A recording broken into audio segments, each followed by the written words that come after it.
Nuestra Constitución actual de 1972 proviene de la época de la dictadura, ya que fue aprobada por la que en su momento se denominó la Asamblea Nacional de Representantes de Corregimiento durante el gobierno militar del general Omar Torrijos. La Constitución de 1972 daba poderes absolutos al régimen militar y se nombraba a Torrijos como el líder máximo de la Revolución Panameña.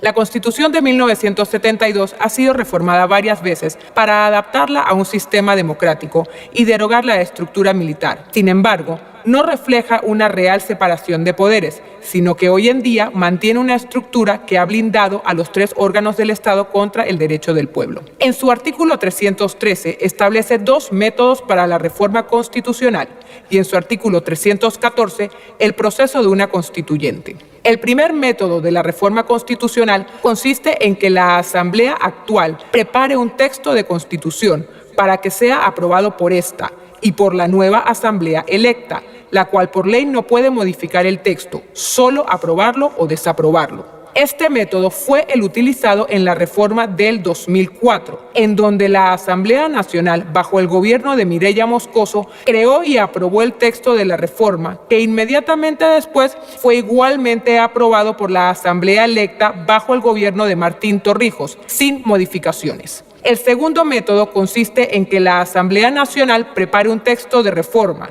que debe ser aprobado por la mayoría absoluta de la Asamblea en 2 periodos legislativos. Este método permite modificaciones al texto en el segundo periodo legislativo y debe someterse a referéndum en un periodo máximo de 6 meses. Ambos métodos tienen la desventaja que la Asamblea Nacional actual o la electa el 5 de mayo tendría que tener la voluntad de hacer una reforma a la Constitución para precisamente quitarse poderes, tanto de ellos como del Ejecutivo y los magistrados de la Corte Suprema de Justicia y su sistema de enjuiciamiento en el que actualmente están cómodamente blindados. En el artículo 314 se presenta el mecanismo de la constituyente. Este método consiste en la elección de 60 personas llamadas constituyentes que formarán una asamblea paralela, es decir, otra asamblea, únicamente para que trabajen por un máximo de 6 meses en modificar parcial o totalmente la Constitución.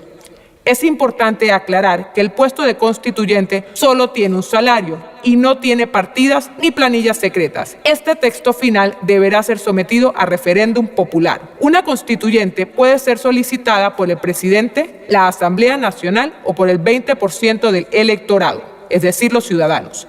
El pueblo tiene la oportunidad de saldar una cuenta pendiente con la historia del país, una nueva constitución democrática que permita la separación de poderes, evite el clientelismo y el actual blindaje entre el Ejecutivo, los diputados y los magistrados de la Corte Suprema.